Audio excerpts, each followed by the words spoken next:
Sahabat setia Gower yang dikasihi Tuhan, Shalom, happy weekend buat kita semua. Hari ini adalah Sabtu 20 September 25. Hari ini kita bersama-sama merayakan peringatan wajib Santo Andreas Kim Tae-gon dan Santo Paulus Chong Ha-sang beserta kawan-kawannya martir dari tanah Korea. Wah, belum lama ini diberkati di Kuskupan Agung Jakarta paroki ke-70. Paroki Puspa Gading dengan nama Gereja Kim Tae-gon. Selamat buat paroki Puspa Gading merayakan pesta nama. Kedua martir ini, Paulus Chong Ha-sang juga Andreas Kim Tae-gon, mewakili orang-orang Katolik yang mati karena iman di tanah Korea. Mereka dinyatakan kudus oleh Paus Yohanes Paulus II dalam kunjungannya ke Korea pada tahun 1984. Kekristenan awal mulanya dibawa ke tanah Korea oleh seorang awam pada abad ke-17. Iman umat lambat laun semakin berkembang dan bertumbuh. Mereka beribadah secara gerilya, secara sembunyi-sembunyi karena dinasti Joseon melarang agama Kristen masuk ke tanah Korea. Kemudian para misionaris dari Prancis tiba di Korea dan semakin mengembangkan iman kekristenan. Dinasti Joseon marah karena ajaran Kristen yang diajarkan berbeda dengan tradisi dan budaya mereka. Santo Andreas Kim Tae-gon, seorang imam pertama asal Korea, dan Santo Paulus Chong Ha-sang, seorang katekis rasul awam, ditangkap dan mereka dipersekusi secara sadis dan mengerikan. Mereka akhirnya dibunuh sebagai martir di tanah Korea.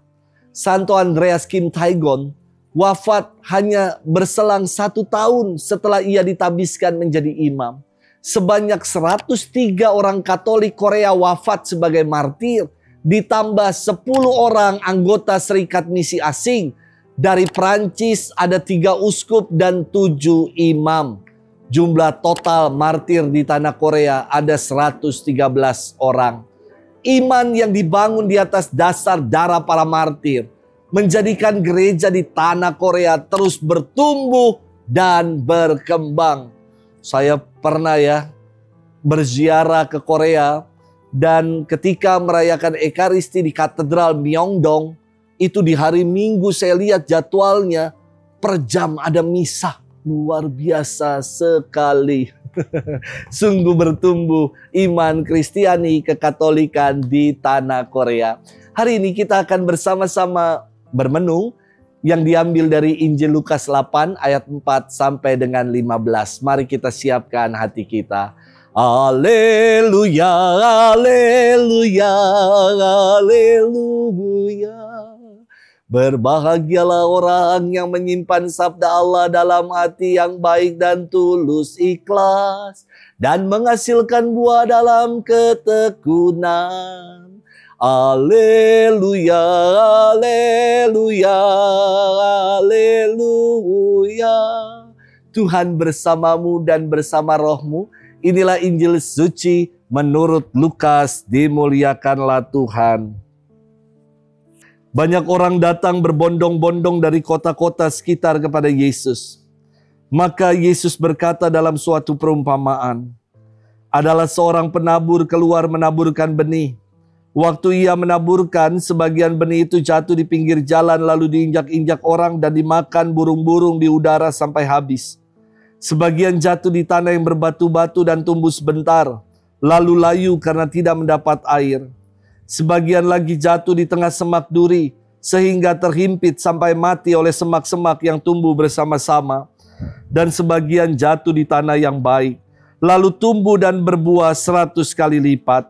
Sesudah itu Yesus berseru, barang siapa mempunyai telinga untuk mendengar, hendaklah ia mendengar. Para murid menanyakan kepada Yesus maksud perumpamaan itu. Yesus menjawab, kalian diberi karunia mengetahui rahasia kerajaan Allah, tetapi hal itu diwartakan kepada orang lain dalam perumpamaan, supaya sekalipun memandang mereka tidak melihat, dan sekalipun mendengar mereka tidak mengerti. Inilah arti perumpamaan itu. Benih itu ialah sabda Allah. Yang jatuh di pinggir jalan ialah orang yang telah mendengarnya. Kemudian datanglah iblis lalu mengambil sabda itu dari dalam hati mereka, supaya mereka jangan percaya dan diselamatkan. Yang jatuh di tanah yang berbatu-batu ialah orang yang setelah mendengar sabda itu, menerimanya dengan gembira. Tetapi mereka tidak berakar. Mereka hanya percaya sebentar saja, dan dalam masa pencobaan mereka murtad. Yang jatuh dalam semak duri ialah orang yang mendengar sabda itu, dan dalam pertumbuhan selanjutnya mereka terhimpit oleh kekhawatiran, kekayaan, dan kenikmatan hidup sehingga tidak menghasilkan buah yang matang.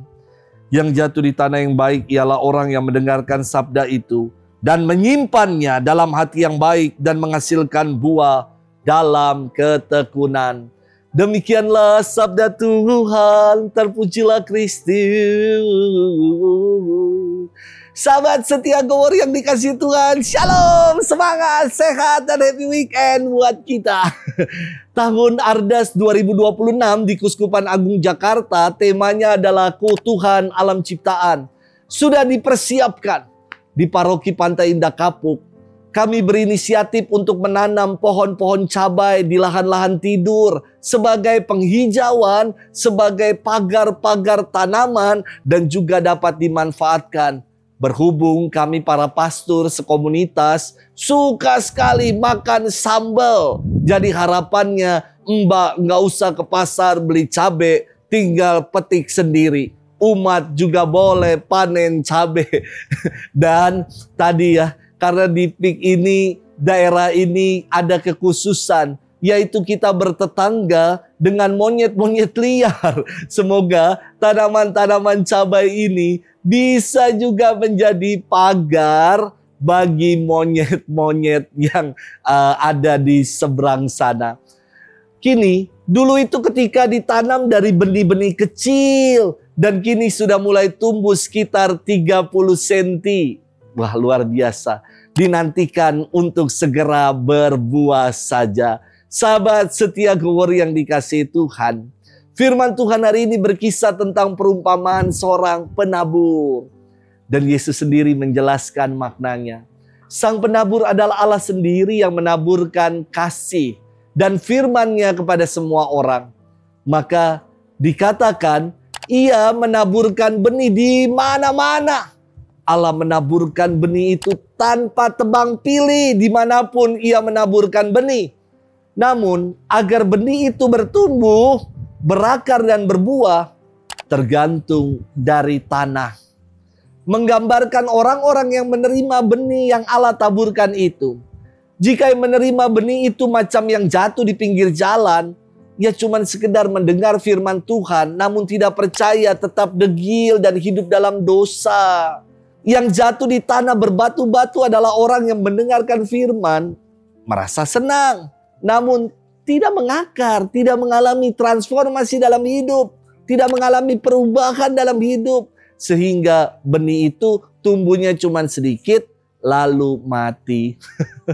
Sementara yang jatuh di semak berduri menggambarkan orang yang pertumbuhan imannya dihimpit oleh segala kekhawatiran, kecemasan, ketakutan. Akhirnya tidak berbuah dan mati karena terhimpit oleh semak-semak. Namun yang jatuh di tanah yang subur menggambarkan orang yang mendengarkan firman dan firman itu sungguh mengubah hidupnya. Firman itu sungguh menjadikan hidupnya berbuah dalam perbuatan nyata. Inilah yang jatuh di tanah yang subur. Sahabat setia Go Warrior yang dikasihi Tuhan. Mari kita bertanya ya. Kita ini telah menjadi tanah macam apa? Benih firman yang ditaburkan sama, kasih Allah dicurahkan sama buat kita. Allah mengasihi kita. Namun menjalani hidup ini, pertumbuhan dalam hidup ini berbeda-beda. Tergantung kita sebagai tanahnya. Semoga kita menjadi tanah-tanah yang baik dan subur. Agar benih firman yang ditaburkan, agar kasih Tuhan yang ditawarkan dan diwartakan kepada kita sungguh-sungguh mengakar, membuat kita bertumbuh dan berbuah dalam kehidupan nyata kita. Happy weekend, selamat bermenung. Tuhan memberkati kita selalu di dalam nama Bapa dan Putra dan Roh Kudus. Amin. Bye-bye.